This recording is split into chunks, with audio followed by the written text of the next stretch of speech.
राधे राधे दोस्तों। तो आज हम आपको सावन सोमवार की कथा सुनाने जा रहे हैं, जो कि बहुत ही ज़्यादा अच्छी है। तो दोस्तों, अगर चैनल पर नए हैं तो चैनल को सब्सक्राइब कर दीजिएगा, और कथा अच्छी लग जाए तो कमेंट में ओम नमः शिवाय का ज़रूर कमेंट करिएगा। तो चलिए हम एक कहानी का श्रवण करते हैं। एक बूढ़ी सास और 3 बहुओं की कहानी। किसी गांव में एक बूढ़ी माँ अपने पति और बच्चों के साथ रहती थी। बूढ़ी माँ के 3 बेटे थे और अभी तक किसी की भी शादी नहीं हुई थी, इसलिए घर का सारा काम बूढ़ी माँ को ही करना पड़ता था। बूढ़ी माँ भगवान शिव की बहुत परम भक्ति थी। वह नित्य पूजा पाठ किया करती थी। उन्हें घर में तो पूजा पाठ करने का समय नहीं मिलता था, लेकिन वे शिव चर्चा में ज़रूर जाती थी। बूढ़ी माँ पहले घर का सारा काम करती थी, सबके लिए खाना बनाती थी और सबके कपड़ों को धोती और घर की साफ सफाई अकेले करनी पड़ती थी। वो बहुत थक जाती और बहुत दुखी होकर जाती। वह दुखी मन से शिव चर्चा में जाती। एक दिन बूढ़ी माँ शिव चर्चा में गई तो वो बहुत थकी हुई थी और दुखी भी लग रही थी। तो वहाँ आने वाली औरतों ने पूछा कि बहन, आप इतनी दुखी क्यों हो? तब बूढ़ी माँ ने कहा, आज कहा मैं दुखी नहीं हूँ, पर क्या करूँ, काम करते करते बहुत थक जाती हूँ। तब उन औरतों ने कहा कि तुम्हारे तो 3 बेटे हैं, क्यों न तुम अपने बड़े बेटे की शादी कर लो।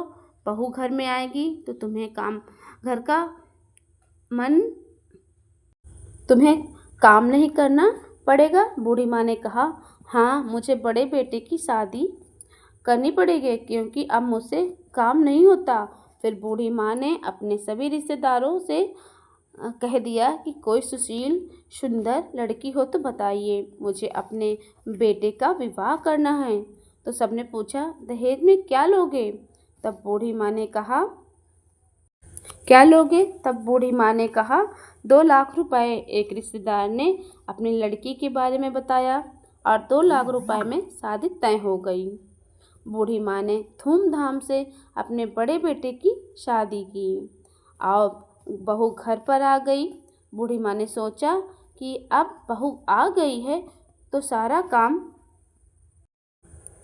काम बहू कर लेगी, पर अब मैं आराम से शिव चर्चा में जा पाऊंगी। दूसरे दिन बूढ़ी माँ 5 बजे ही उठ गई और सब काम करने लगी लेकिन बहू 10 बजे सोकर उठी। वह कोई भी काम नहीं करती। बूढ़ी माँ खाना बना देती तो वह सबसे पहले खाना लेकर खा लेती। उसे बिल्कुल भी यह चिंता नहीं थी कि मेरे सास ससुर ने खाना खाया कि नहीं खाया। इस तरह 10-15 दिन बीत गए। तब सास ने बहू से कहा, तुम जल्दी उठा करो और घर का काम किया करो, मुझे शिव चर्चा में जाना। तब बहू ने कहा, माँ, आपने मेरे पापा से 2 लाख रुपए लिए हैं, तो मैं काम क्यों करूं? 2 लाख रुपए में 2 साल तक कोई काम नहीं करूंगी मैं। बूढ़ी माँ बहू की बात सुनकर बहुत दुखी हो जाती है और घर और सारा काम ही वह शिव चर्चा में जाती। उनको दुखी देखकर फिर से सब औरतों ने पूछा कि बहन, आप क्यों दुखी हो? अब तो आपकी बहू भी आ गई है, तो घर का सारा काम तो वही करती होगी, तो तुम्हें क्या परेशानी होगी? तब बूढ़ी माँ ने कहा, क्या बताऊं बहन, बहू कुछ भी काम नहीं करती। 10 बजे तक सोकर उठती है और मैं खाना बना दूँ तो सबसे पहले बनाकर खा लेती है। तब सारी औरतों ने कहने लगी, तुम अपने मझले बेटे की शादी कर दो, तब बहू एक जैसी नहीं होती, वो काम कर लिया करेगी। तब बूढ़ी माँ ने अपने रिश्तेदार से लड़की देखने को कहा और कहा, इस बार मैं 4 लाख रुपए लूँगी। फिर एक संपन्न परिवार मिल गया। वह 4 लाख रुपए में शादी करने के लिए तैयार हो गया। फिर धूमधाम से बूढ़ी माँ ने अपने मझले बेटे की शादी कर दी। जब घर आई तब बड़ी बहू ने कहा, मेरे पापा ने मेरी शादी में 2 लाख रुपए दिए थे, इसलिए मैं 2 साल तक घर का कोई काम नहीं करूँगी। दूसरे दिन सुबह मझली बहू 12 बजे तक सोकर उठी और वह भी कोई घर का काम नहीं करती थी। अब भी घर का सारा काम बूढ़ी माँ को ही करना पड़ता था। 10-15 दिन बीत गए। बूढ़ी माँ ने अपनी मझली बहू से कहा, बहू, बड़ी बहू तो घर का कोई काम नहीं करती, लेकिन तुम तो जल्दी उठा करो, घर का सारा काम कर लिया करो। मुझसे अब काम नहीं होता, अब मैं बूढ़ी हो चुकी हूँ। तब मझली बहू ने कहा, माँ जी, मेरे पापा ने तो आपको 4 लाख रुपए दिए हैं, मैं भी 4 साल तक कोई काम नहीं करूँगी। बूढ़ी माँ बहू की बात सुनकर बहुत दुखी हो जाती है। अब बूढ़ी माँ को बहुत ज़्यादा काम करना पड़ता है, वो बहुत ही थक जाती है। फिर बूढ़ी माँ सिर्फ तब उन गुरु बहनों ने फिर पूछा, क्या बात है बहन, अब तुम उदास क्यों हो? तब उन्होंने कहा, क्या बताऊं बहन, ये बहू 12 बजे तक सोकर उठती है और कोई काम भी नहीं करती। तब वहाँ सारी औरतों ने कहा कि तुम अब छोटे बेटे की शादी कर दो, शायद वो सही निकल जाए। फिर बूढ़ी माँ ने अपने छोटे बेटे के लिए लड़की देखना शुरू कर दिया, लेकिन वे अब सोच लिया था कि अब मैं दहेज में एक भी पैसा नहीं लूँगी, और आखिर में एक गरीब लड़की से अपने छोटे बेटे का विवाह कर दिया। बहू घर में पर आ गई। वह बहुत गरीब थी और बहुत ही संस्कारी भी थी, और बड़ी दोनों बहुओं को अपनी अमीरी का घमंड था। सुबह जब बूढ़ी माँ झाड़ू लगा रही थी, तब छोटी बहू आई और बोली, माँ जी लाइए, झाड़ू मैं लगा देती हूँ, आपको कोई काम मत कीजिए, घर का सारा काम अब मैं करूँगी। फिर छोटी बहू घर का सारा काम करती, सास ससुर की सेवा करती, जिसे देखकर बूढ़ी माँ बहुत खुश होती और खुशी खुशी वह शिव चर्चा में जाती। तो सब औरतों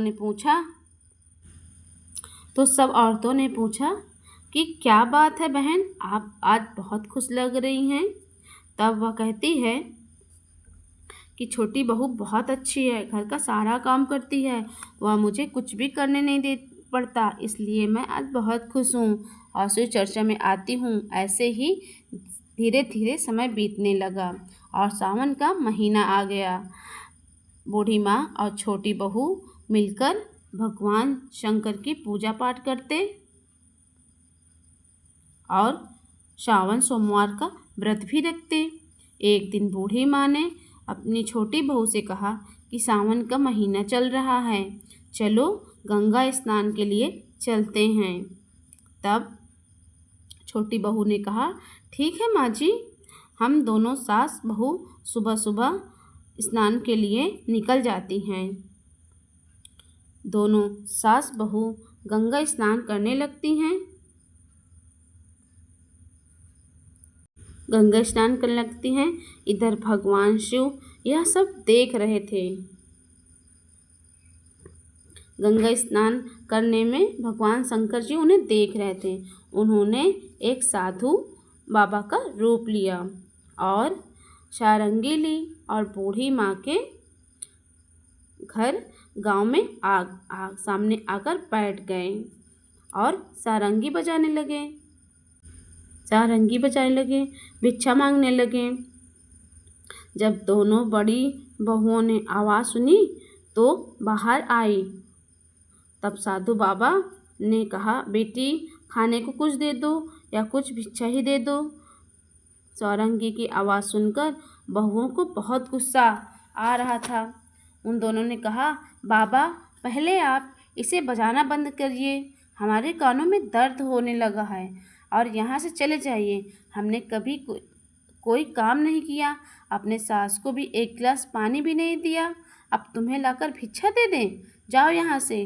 उनकी बातें सुनकर साधु बाबा को क्रोध आ गया और उन्होंने अपनी कमंडल से पानी निकाला और उन दोनों के बहुओं पर डाल दिया। देखते ही देखते दोनों बहुएं भैंस बन गई। ये सब गांव की औरतें देख रही थी। साधु बाबा वहाँ से चले गए। वो दोनों भैंस चिल्लाने लगी, लेकिन उनकी आवाज़ भैंसों की हो गई थी, इसलिए कोई कुछ भी समझ नहीं आ रहा था।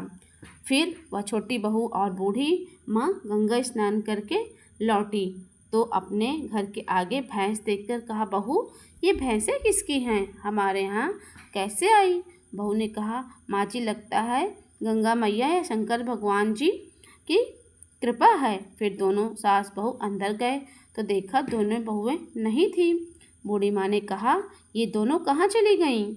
उन्होंने सब जगह वहाँ देख लिया, लेकिन दोनों बहुएं कहीं नहीं मिली। फिर बूढ़ी माँ गाँव वालों के पास गई।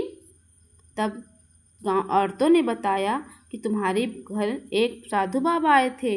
वे भिक्षा मांग रहे थे और तुम्हारी दोनों बहुओं ने भिक्षा नहीं दिया और उनका बहुत अपमान किया। क्रोध में आकर साधु बाबा ने उन पर जल छिड़क दिया। तुम्हारी बहुएं भैंस बन गई। यह सुनकर बूढ़ी माँ दौड़ी दौड़ी उन साधु बाबा के पास गई। उसे साधु बाबा मिल गए। बूढ़ी माँ को साधु मिल गए तो बूढ़ी माँ ने कहा, बाबा मुझे माफ़ कर दो, मेरी बहुओं को क्षमा कर दो, उनके बदले मैं आपसे क्षमा मांगती हूँ। तब साधु बाबा बने भगवान शिव ने कहा कि वे दोनों तो मुझसे काम करवाती हैं, तुम्हें एक गिलास पानी तक नहीं देती, फिर भी तुम उनके लिए क्षमा मांग रही हो। तब बूढ़ी माँ ने कहा, भगवान वो जैसे भी हैं तो मेरी बहू ही, मेरे बेटों का घर बिगड़ जाएगा, उन्हें माफ़ कर दो और चलो मेरे साथ। तब साधु बाबा ने कहा, मैं तो तुम्हारे साथ नहीं चल सकता, लेकिन हाँ तुम मंदिर में गंगा जल लेकर उन पर छिड़क देना, वह पहले जैसी हो जाएंगी। तब बूढ़ी माँ ने मंदिर से गंगा जल लिया और उन दोनों पर छिड़क दिया और वे दोनों पहले जैसी बन गई। फिर बूढ़ी माँ ने उन दोनों से कहा कि आप तो सुधर जाओ, पाप करना छोड़ दो, पूजा पाठ करना शुरू कर दो, जो तुम्हारा जीवन सुधर जाएगा। फिर उन दोनों बहुओं ने अपनी सास से क्षमा मांगी और वो भी पूजा पाठ करने में लग गई और अपने सास ससुर की सेवा करने लगी। और अब सारी बहुएं मिलकर भगवान शिव की पूजा करती और शिव चर्चा में जाने लगी। उनका जीवन भगवान शंकर जी की कृपा से खुशियों से भर गया। तो जय हो शंकर भगवान की। आप जैसे बूढ़ी माँ पे कृपा किए, आप सभी पे कृपा करना। जय भोलेनाथ की।